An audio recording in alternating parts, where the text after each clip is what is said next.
or I'm certain I should have called for help. So there I lay, numbed and helpless, not knowing what to expect unless it was to be seized by the throat by some fierce beast of prey and perhaps partially devoured before I was dead. I tried to shriek out, but not a sound came. I tried to move my arms to kick out at the creature, but arms and legs had been bound so long that the circulation as well as sensation had ceased, and I lay like a mass of lead, able to think acutely, but powerless to stir a limb. The snuffling noise went on, came to my chest, to my throat, to my face, and I could feel the hot panting breath of the creature, smell the animal odour of its skin, and then, when the dread seemed greater than I could bear, I felt a moist nose touch my face. Another moment and I felt the intruder would be burying its fangs in my throat, and still I could not stir, could not utter a sound, but lay like one in a trance. Suddenly the animal began to tear at my chest with its claws, giving 3 or 4 sharp, impatient scratches alternately with its feet, and though I could not see, I could realize the creature was standing with its forepaws on my chest.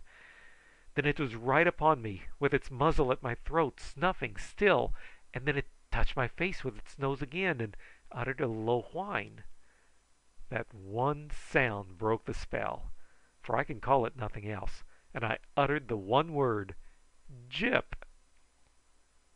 It was magical in its effects, for the faithful beast it was, and uttering a low cry of delight he began nuzzling about my face, licking me, pawing me, and crouching closer to me, all the while he kept up a regular patting noise with his tail.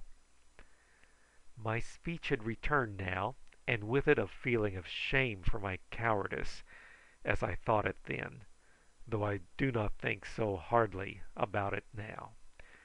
"Gyp, you good old dog!" I whispered. "And so you found me out." I suppose he did not understand my words, but he liked the sound of my voice, for he continued his eager demonstrations of delight, many of which were exceedingly unwelcome. But unwelcome or no, I could not help myself, and had to lie there passive till, apparently satisfied that enough had been done, Gyp crouched close to me with his head upon my breast. For a time I thought he was asleep, and thoroughly enjoying the consolation of his company in my wretched position. I lay thinking of the wonderful instinct of the animal, and of his training to be silent, for in spite of the excitement of our meeting he had not barked once. But Gyp was not asleep, for at the slightest sound outside he raised his head quickly, and in the deep silence I could hear the great hairy ears give quite a flap as he cocked them up.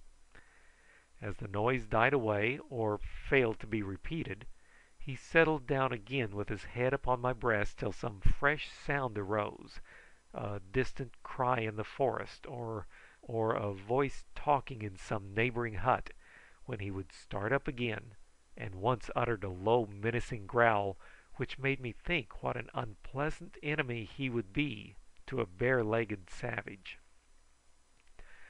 Once more Gyp uttered a low growl, but after that he lay with his head upon my breast, and I could feel his regular breathing. Then he lifted a paw and laid it by his nose, but evidently that was not a comfortable position, and he took it down.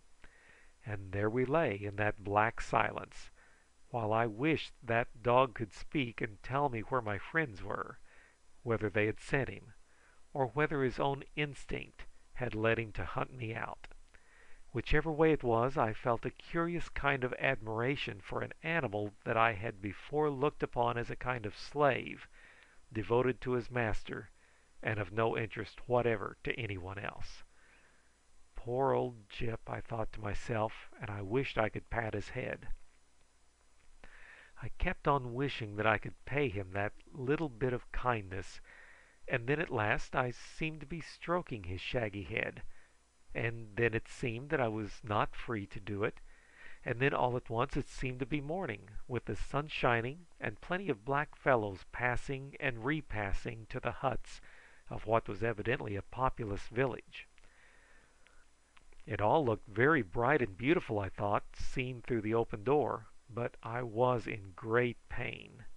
My head had pretty well ceased to throb, but there was a dull, strange aching in my arms and legs.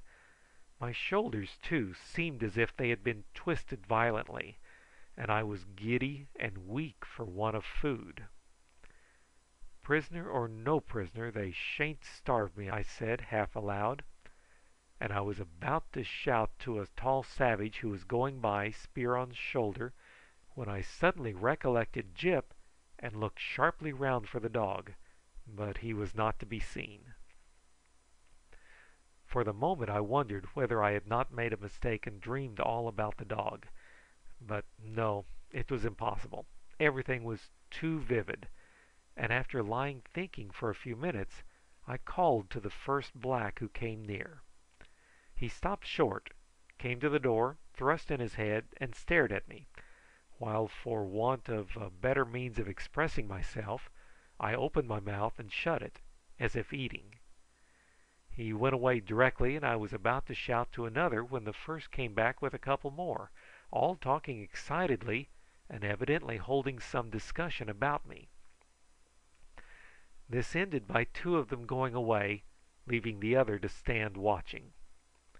He was a fine stalwart looking fellow, black as Jimmy, but of a different type of countenance, and his hair was frizzed and stuck out all round, giving his head the aspect of being twice the size of nature. As soon as the others had gone he stooped down over me, turning me roughly on my face so as to examine my bound hands. He wrenched my shoulders horribly in doing this, but it did not seem to hurt my hands in the least, and he finished by unfastening the cords of twisted grass and making me sit up. This I did, but with great pain, my arms hanging helplessly down by my sides. The men soon returned, and to my great delight one had a gourd and the other some plantains, which they put down before me in a morose, scowling way. I bent towards the gourd, which I believed to contain water, but though I tried to take it up with my hands I could not move either, and I turned my eyes pitifully up toward my captors. To my captors. The man who had unloosed me said something to his companions, one of whom bent down, lifted up my right hand, and let it fall again. The second man followed suit with my left, and I saw before they dropped them again that they were dark and swollen, while as to use, that seemed to be totally gone. The man who had remained with me took hold of the gourd and held it to my lips in a quick, angry fashion, holding it while I drank with avidity every drop, the draught seeming to be more delicious than anything I had ever tasted before. Setting it aside, he looked down at me grimly, then in a laughing, contemptuous way one of the others picked up and roughly peeled a plantain, holding it out for me to eat. It was not sumptuous fare, cold water and bananas, but it was a most delicious and refreshing repast, while to make my position a little more bearable one of the men now undid the grass cord that was about my ankles, setting them free. The act probably was meant kindly, but when soon after they left the cabin again, after setting me up and letting me fall again, my wrists and ankles began to throb and ache in the most undesirable way, somewhat after the fashion of one's fingers when chilled by the cold and circulation is coming back. As I sat making feeble efforts to chafe the swollen flesh, I became aware that though unbound I was not to be trusted, for fear of escape, and that to prevent this a broad-shouldered black with his hair frizzed into two great globes, one on either side of his head, had been stationed at the hut door.